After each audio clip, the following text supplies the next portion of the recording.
આકાશવાણી ભુજ સમાચાર કૃપાલી મૈછા વાંચે છે. નમસ્કાર.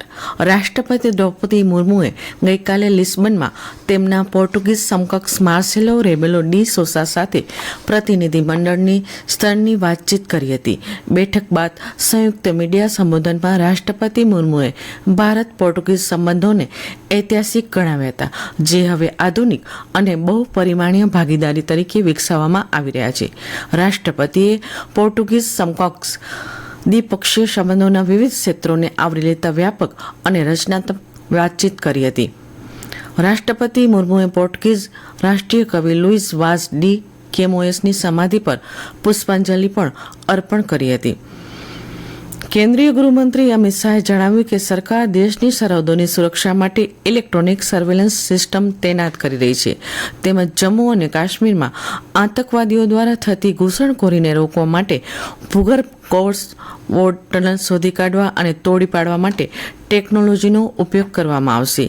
કઠુઆ જિલ્લાના હીરાનગર સેક્ટરમાં આંતરરાષ્ટ્રીય સરહદ નજીક બોર્ડર આઉટપોસ્ટ વિનયની મુલાકાત દરમિયાન સરહદ સુરક્ષા દળ BSFના જવાનોને સંબોધતા શ્રી શાહે BSFના યોગદાનની પ્રશંસા કરી અને પડકારજનક પરિસ્થિતિઓમાં ફરજો બજાવવા બદલ સૈનિકોની પ્રશંસા કરી.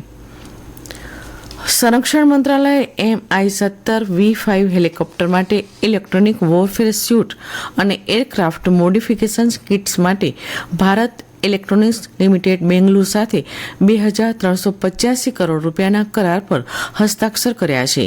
ગઈકાલે નવી દિલ્હીમાં સંરક્ષણ સચિવ રાજેશ કુમાર સિંહની ઉપસ્થિતિમાં આ કરાર પર હસ્તાક્ષર કરવામાં આવ્યા હતા.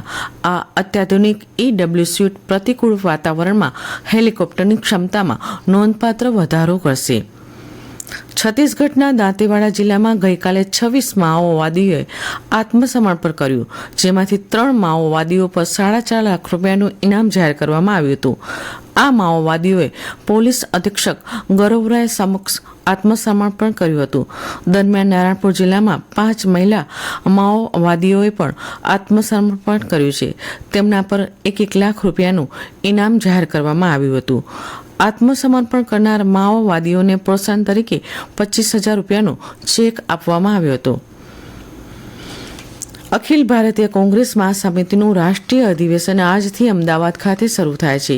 2 દિવસના અધિવેશનમાં પક્ષના રાષ્ટ્રીય અધ્યક્ષ મલ્લિકાર્જુન ખડગે, મહાસચિવ વેણુગોપાલ, વિપક્ષી નેતા રાહુલ ગાંધી, સોનિયા ગાંધી, પ્રિયંકા ગાંધી, કર્ણાટકના મુખ્યમંત્રી સિદ્ધિરમૈયા, અશોક ગેહલોત, શક્તિસિંહ ગોહિલ સહિતના નેતાઓએ 2 દિવસના આ અધિવેશનમાં ભાગ લેશે.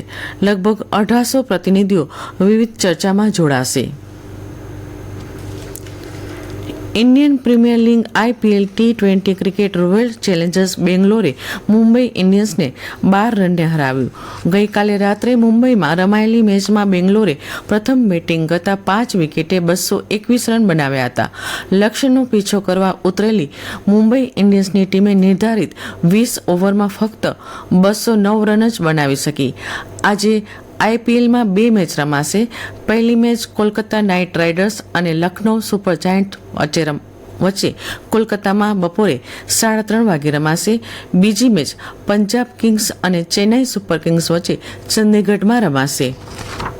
રાજ્યભરમાં આરોગ્ય કર્મચારીઓએ હડતાલને 3 મહિના પૂરતી મોકૂફ રાખી છે.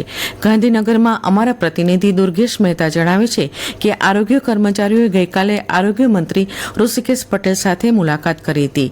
આ અંગે આરોગ્ય કર્મચારી મહાસંઘના પ્રમુખ રણજીતસિંહ મોરીએ જણાવ્યું કે સરકાર ગ્રેડ પેપર મંથન કરવા તૈયાર છે. આ ઉપરાંત કર્મચારીઓને મળવાપાત્ર લાભ આપવાના ઠરાવ અંગે સરકારે સમય માંગ્યો હોવાનું શ્રી મોરીએ જણાવ્યું હતું. કચ્છમાં છેલ્લા એકાદ સપ્તાહથી પડી રહેલી ગરમીના કારણે જનજીવનને અસર પહોંચી છે. ગઈકાલે કંડલા 45.3 ડિગ્રી તાપમાન નોંધાતા સમગ્ર દેશમાં રાજસ્થાનના બાડમેર પછી અંજાર ગાંધીધામ સંકુલ 2જા નંબરનું મોખરાનું ગરમ મથક બન્યું હતું. અને આ સાથે આ સમાચાર બુલેટિન સમાપ્ત થયું. નમસ્કાર.